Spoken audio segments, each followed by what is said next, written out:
Thanks, Chris from the Hagon factory. So this week's video, we're going to have a look at the Daytona clutch. The gearbox is done, but there's a clutch issue now, so Al will go through that with us. And we'll have a look at a future project, which is a 350 all-alloy Mac engine, which is going to be put together for a road racer, which we haven't started yet, but that's a future project. And in the next up-and-coming videos, we'll have Peter Stevens. He'll be back with a few updates on the BSA motor he's putting together for us, and I'm looking forward to that.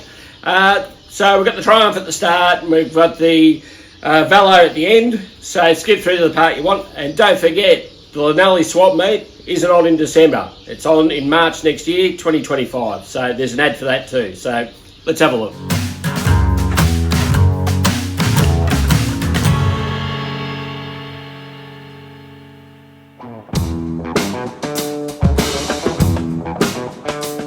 All right, well, what we've got here is early Triumph Daytona, about, I don't know, maybe 67 or something, pretty early one. But it had huge amounts of gearbox issues and that, which I've repaired and parts replaced and everything. Now, when I did Brett Jeffrey's flat track Triumph, which had similar gearbox problems, I reassembled it all and it was perfect. It went really well. The gearbox and clutch were nice. And then I was talking to a good friend of mine who has worked on these a lot over the years. And he said to me, "Oh, just be careful when you put it all back together." He said, "There's no room in the primary cover for the clutch." He said, "There's not enough room."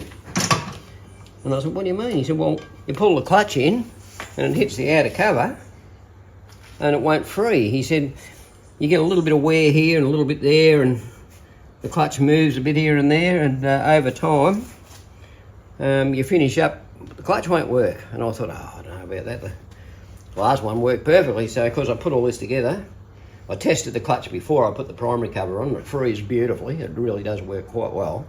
Put the cover on, guess what? It doesn't work. It doesn't work. I pull it out and it's hitting the cover. And I thought, "Oh, God, what am I going to do?" And apparently there is a conversion you can get. There's less plates, but they're a bit thicker, but the overall thickness of the clutch turns out to be less than this. Okay? Yep. So I thought, well, the customer won't want to spend that much money on it. So what I've done is I've made a really thick gasket. Like, the difference between this working and not working could be like, you know, 1/2 mil. Yeah. So I've made a very thick gasket, which I'm very proud of. Actually, I cut that out with a Stanley knife over a couple of hours. And that looks good. And that will go on like so. And that will go on like that. And hopefully that will be enough to let the clutch work. Give you a bit of clearance, yeah. It only needs clearance. There's a couple of little high spots too in the primary cover as well. Yeah, there's a couple of high spots in the up. primary cover. I might just polish them off. But hopefully by Monday I should know, because I'm going to put it back together on Monday morning. So excellent. So this was when you put the quadrant plate and... Quadrant plate, selector pawls, bearings, yeah.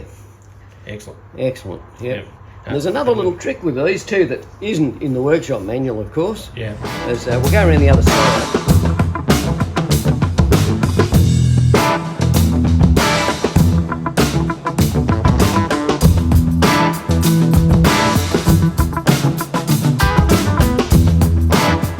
Okay, this is the outer cover, which contains the selector pawls. Yes. They're on the end of this shaft here. There's a little rocking gadget, and it's got these two pawls that change the gears like so. Now, it says in the manual to make sure that the gearbox is in neutral when you put the outer cover on. That's all well and good, but if you do that, if you push that cover straight on, you only get 3 gears. Oh, so it doesn't line up. And I'm thinking now, yeah, I didn't have that trouble either. I don't remember having that trouble with the other one. I didn't. Anyway, so what I did after looking at it quite a bit, I thought it's not going to line up. So what I did was I put the gear stick on the cover, pushed it down, then slid the cover on, Yes. let it go, all the gears are there. Yeah, fantastic. Yeah, so if you're ever putting one of these back on a Daytona, make sure that you hold the stick down a little bit and before you push the cover There's on. all these little tricks. There's little tricks, and, Yeah. and there, they're all there now. Yeah, Second, third, fourth, third, back to first, back to neutral. So what gear does it miss out on if you put it straight in?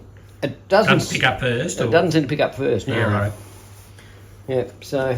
Oh, I'm sure a few people would have been caught out on that Oh, over the years. absolutely. Yeah, Yeah. you see, it doesn't mention it in the manual. Yeah, okay. It tells you to set it up in neutral, which is quite easy. You just pull the cam plate around as far as it'll go and back one click. Yep. That's your neutral position. But yeah, but as you can see, I'll use this for a step. That's really dangerous. Yeah, this is dangerous. Get up here, Yep. and the clutch is gripping quite well. Yeah, pull the clutch in. Beautiful. Hang on, I'll come around the other side and we'll have a quick look. The clutch. Right. This is the clutch turning the motor over, Yep. right? Now you pull the clutch in. Look at that, free as a bird. Yep.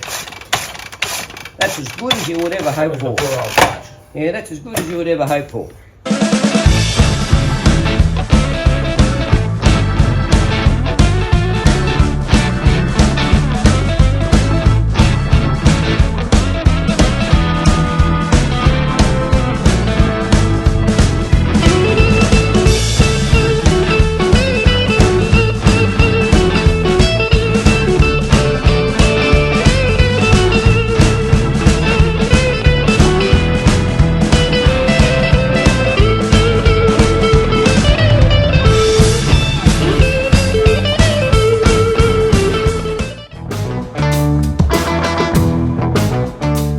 Okay, what we've got here is an all alloy Mac Velo engine. These were made from about 1954 and the last ones were made in August 1960. Now, they made a fair few of them. They were only in swinging arm Macs. The first few were in rigid Macs, but the majority of them were in swinging arm Macs with the later gearbox, the Type 11 box. But these crankcases here aren't standard Velocette cases. These are Australian made ones with big strengthening ribs. They like these for racing because they had straight main bearings, and they did tend to want to blow the main bearing out of the case. But with all these extra ribs and extra material around here, they're much stronger. Yeah. They look pretty nice too, don't they? They look good. Video hydroblasting have done it again. Yep, as always, they've done a beautiful job. Yep, Craig. Craig has done a magnificent job. We have here, that's the tappet cover. Have another barrel here. We actually have another complete motor. Yeah, we've got a couple of these. Yeah, but once again, the cylinder head's been beautifully blasted. It's got really good seats in it, and it's got a fairly big inlet valve has been fitted, and the inlet port is opened up. Open up a bit, yep. And it's quite a good job. Yeah, nice. These being an alloy head, they had aluminium bronze valve guides fitted as standard. Yeah, we can see that. Yep. This one had a bit of a crack here, and I got my mate Will to weld it up for me. He did a beautiful job as always. Now, what do we need? This is going to go on a road racer. Yeah, we're going to build a road racer one day. We need a rigid Mac frame. Either that or we'll put it in the swinging arm one. Yeah. Anyway, We're not sure yet. we've got a 500 gearbox to put behind it because this will make a little bit of horsepower when we finish. It'll have a high comp piston. I'm being attacked by the Hagon factory fucking dog here. I mean, the ordinary dog. And, yeah. So what I'm going to do, this too will have a very high comp piston in it. It'll have Thruxton cams, 17/8 cams, and I'll have to do a lot of work on the followers so that the valves don't touch each other, because when you put Thruxton cams in with standard Mac followers, you have a bit of a problem with valves colliding. Yeah, yep. So the Thruxton followers have a much slower radius. And now I have the facilities too. I can case harden followers now. So yeah, fantastic. So I can do that. So that'll be good. Really good. But these were just a little bit different. They had a little bit better oiling for the cams and so on. They had pressure fed oil going onto the cams, and this dog's trying to kill me here. Look. Yeah, we've got a couple of sets of these strengthened cases. Yeah. Yeah. Yep. And yeah, so that's about the story with that. But it's looking good. Yeah, all the bits are looking great. So we've got a crank for it. Oh yeah, we've got crank. We've got a piston. We've got 2 barrels plus. Oh, we've got another complete motor. Yeah. Which is handy to have. They're a nice looking motor. When they look fantastic. All alloy, and they do weigh quite a bit less than the cast iron motor. Fantastic. Yeah, okay.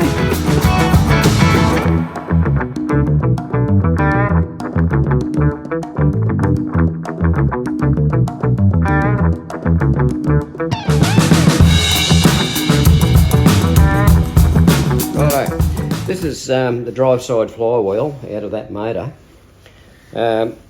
The half shaft, the spline had even like a slight twist in it, and it was fairly badly damaged.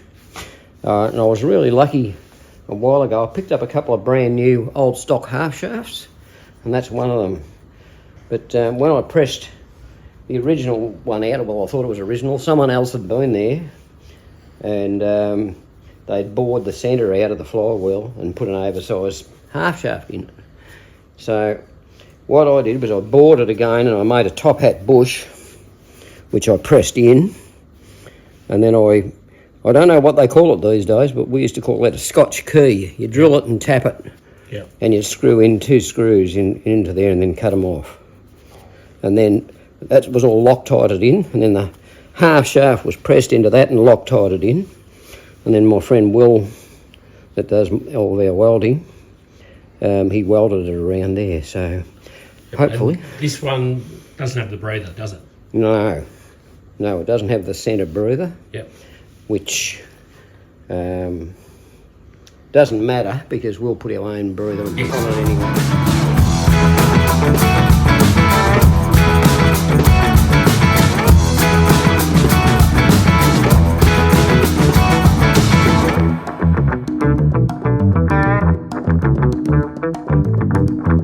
Righto, same as every other week. If you like what you see, like, subscribe, tell your friends, tell everybody. Let's bring Hagon's back.